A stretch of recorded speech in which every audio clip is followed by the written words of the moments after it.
Hey Disneyland travelers, this is the Disneyland Solo Traveler, here to talk about my first solo trip on the first day. So, I had made a decision that I wanted to take my first solo trip. I wanted and daydreamed for a while about going on my own, what things I would want to do, where I wanted to eat, what foods I wanted, what rides I wanted, what character shows, and everything like that. It started actually back last February because my sister took me to Disneyland because I lost 50 pounds. And she had said for years, if you lose 50 pounds, I'll take you to Disneyland. It took me a while to get the motivation up, but I left knowing that I had to go. So in March, I started planning. I had the money, and I started planning what I wanted to do, how I was going to get there, where I was going to stay, budgeted, and I'm going to be talking about budget trips and videos probably next month or in December. But I was able to go. Here's me walking down Main Street. Love this view. I feel like my eyes are drawn towards the castle. Love coming upon the castle, and it's such a magical thing. You know, and I think, and I assume everybody, when you get up to the castle, your eye is drawn forward to the castle, and you're looking at it, especially if you haven't been for a while. Seeing that castle is so beautiful and magical. So, I also just want to say, if you're thinking of a solo trip, I hope this encourages you to go. I was walking down a corridor here. It's a corridor that's kind of private, and I'm assuming a lot of people may not know about it if you're a casual Disneyland traveler, but the more experienced travelers, have found this passageway between Adventureland, Fantasy, or Frontierland, right near Rancho del Zocalo. I haven't been there yet, but I'm planning on going there pretty soon. And I absolutely love this picture. When I came upon the Mark Twain dock, I thought it was so gorgeous. I absolutely love this view. So one of my things that I liked about going on my own was what rides I want to go on and what fast passes I got to choose. I got a Big Thunder Mountain fast pass, the first one I got. Love that ride, hate waiting in lines. I love this detail. Have you ever seen these guys turning that wheel inside of the popcorn machines? I had never noticed them before. Never. And I've also seen one, like they have one in Fantasyland for the Matterhorn, a Yeti turning that instead of a person. So if you've never seen them, look for them. I hope to make another video like this after my next trip of the popcorn men turning the popcorn. Here I am on Splash Mountain. I love this ride. Love it.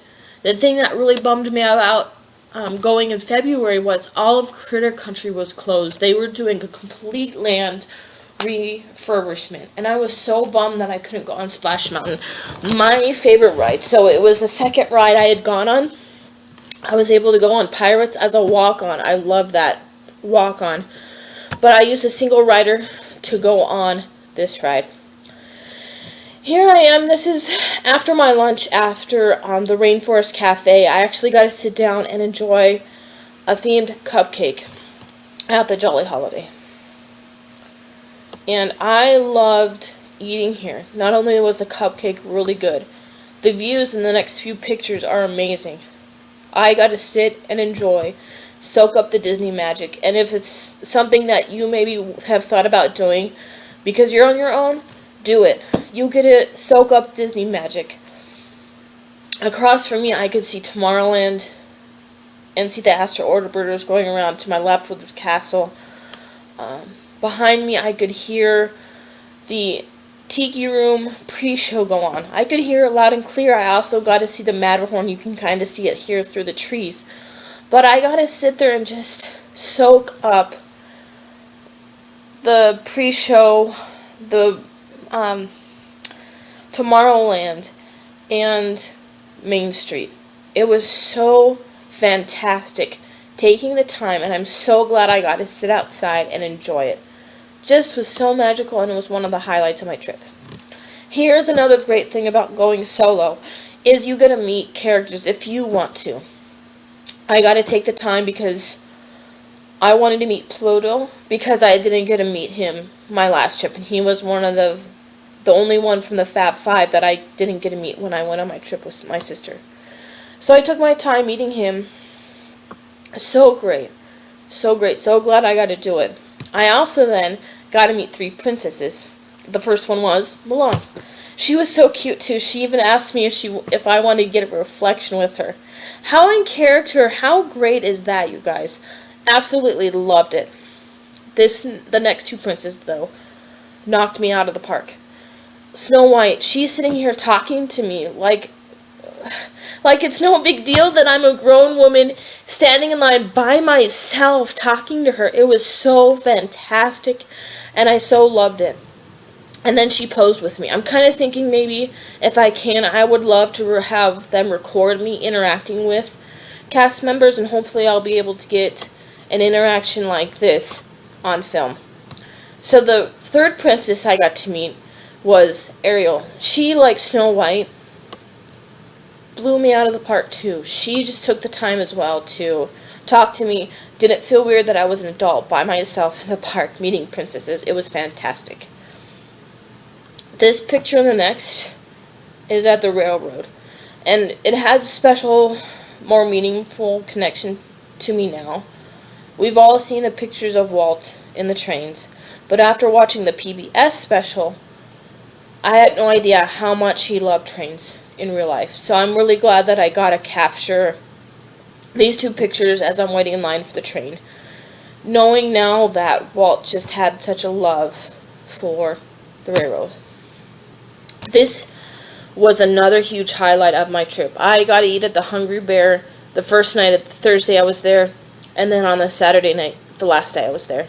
I got to sit here and watch the Mark Twain come down the river.